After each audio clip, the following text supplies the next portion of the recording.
আছে পিছনে। আসলে তো সত্যিই বোধহয় ভোট চুরিটা হয়েছে। নির্বাচন কমিশনকে পিছনের সিটে, ব্যাক সিটে বসিয়ে রেখে গাড়ি চালাচ্ছেন কে? গাড়ি চালাচ্ছে বিজেপি। এটাই তো হয়েছে। আপনারা 2021 নির্বাচনের আগে সিএর গাজর দেখিয়ে মতুয়া ভাই বোনদের সমস্ত ভোটগুলোকে নেওয়ার চেষ্টা করেছেন, তাদেরকে ভুল পথে চালনা করেছেন। এবার এসআইআর করে তাদের সবাইকে আপনারা নাগরিকত্ব থেকে দূর করে দিতে চাইছেন। বাংলায় এসআইআর করতে দেওয়া হবে না যদি না নির্বাচন কমিশন পরিষ্কার করেন যে এসআইআর এর কি ক্রাইটেরিয়া থাকবে। This channel does not promote any violence, harmful or illegal activities. All content provided by this channel is meant for an educational purpose only. ভিডিওটা দেখলেন?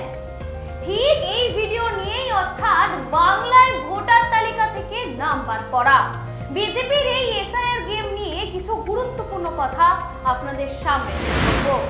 নমস্কার, আমি শ্রেয়া, আপনারা এখন দেখছেন সংবাদ শিরোনাম।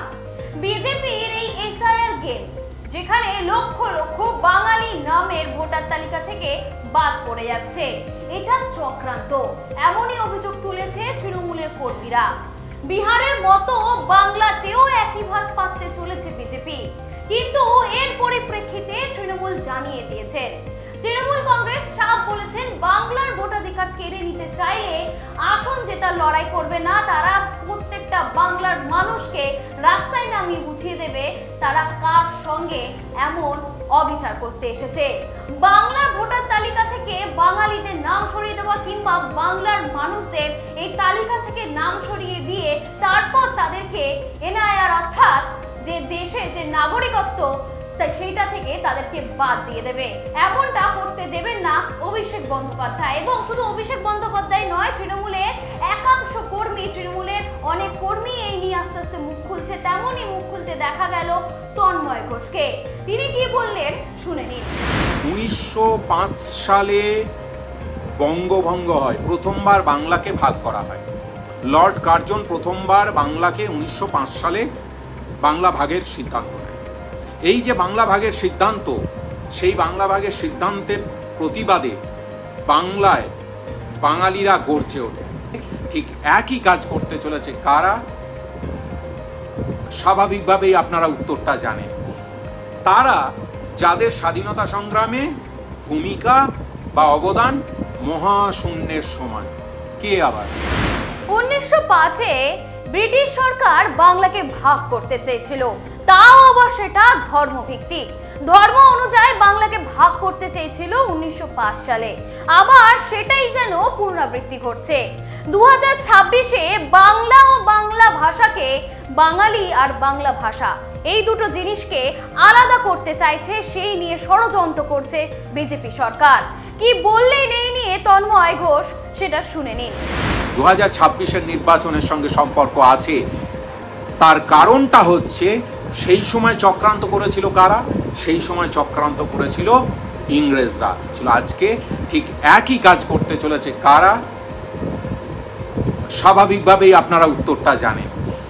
তারা যাদের স্বাধীনতা সংগ্রামে ভূমিকা বা অবদান মহাশূন্যের সমান। কে আবার? বিজেপি। এসআইআর, এনআরসি, ইউসিসি এইসবের মাধ্যমে বিজেপি বাংলার মাতুয়া সংখ্যালঘু মানুষদের ভোটাধিকার কেড়ে নিচ্ছে, সেটা বাংলার মানুষ খুব ভালোভাবেই বুঝতে পারছে। আর সেই সমস্ত জিনিস বাংলার মানুষ হতে দেবে না। 1905-এ যেমন ব্রিটিশদের বিরুদ্ধে ঐক্যবদ্ধ হয়েছিল বাংলা, ঠিক তেমনটাই 2026-এ মাতুয়া সংখ্যালঘু যারা রয়েছেন তারা ঐক্যবদ্ধ হবেন এবং বিজেপিকে সরিয়ে দেবেন রাজ্যের রাজনীতি থেকে, এমনটাই বক্তব্য রেখেছেন তন্ময় ঘোষ। শুনুন কি বললেন। বিজেপি যে বাঙালি বিদ্বেষী, বাংলা বিদ্বেষী, এই নিয়ে তো আপনাদের এরপরে নিশ্চয় আর কোনো সন্দেহের অবকাশ নেই। এসআইআর কেন বিহার এবং বাংলায়? কারণ কি এই দুটো রাজ্য আপনারা জিততে পারবেন না। মতুয়া ভাই বোনেরা, মতুয়া মা বোনেরা, মতুয়া দাদা দিদিরা এই চালাকি ধরে ফেলেছে যে এসআইআর করে আগে ডিভোটার করবেন, তারপর এনআরসি করে তাদের নাগরিকত্ব নিয়ে নেবেন, তাদেরকে অবৈধ অনুপ্রবেশকারী বলবেন। মতুয়া মানুষজন এটা বুঝে গেছে। তাহলে সমীকরণ কি তৈরি হতে চলেছে? সমীকরণ, আর উল্টো দিকে ইউসিসিও করবেন। ইউসিসি করে হচ্ছে আদিবাসীদের মানে যারা এখানকার মূল নিবাসী, যারা জল জমি জঙ্গল নিয়ে থাকেন, যাদের জল জমি জঙ্গলের ওপর অধিকারটা যাদের, তাদের যে সংস্কৃতি, সেই সংস্কৃতিকে আপনারা ইউসিসি করে কেড়ে নেওয়ার চেষ্টা করছেন। আপনারা চারিদিক থেকে চেপে ধরার চেষ্টা করছেন, যার ফলে সমীকরণ তৈরি হচ্ছে কি, রাজনৈতিক সমীকরণ এটাই তৈরি হতে চলেছে 2026-এর বিধানসভা নির্বাচনে লড়াইটা এরকম হবে যে সারা বাংলার মানুষ একত্রিত হয়ে লড়বে একটা শক্তির বিরুদ্ধে। তারা কারা?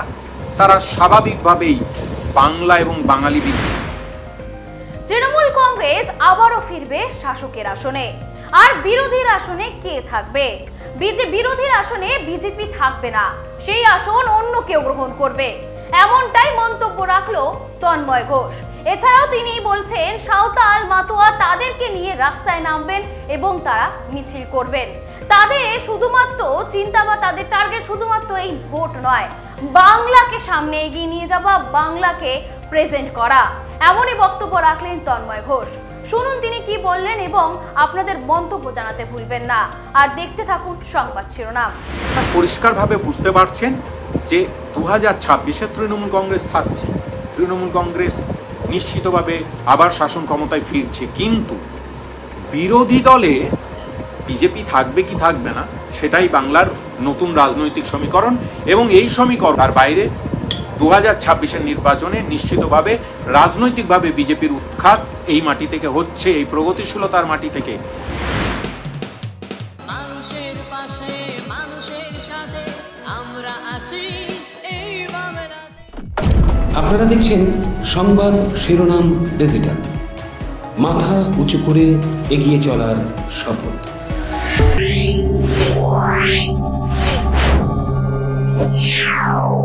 Yeah.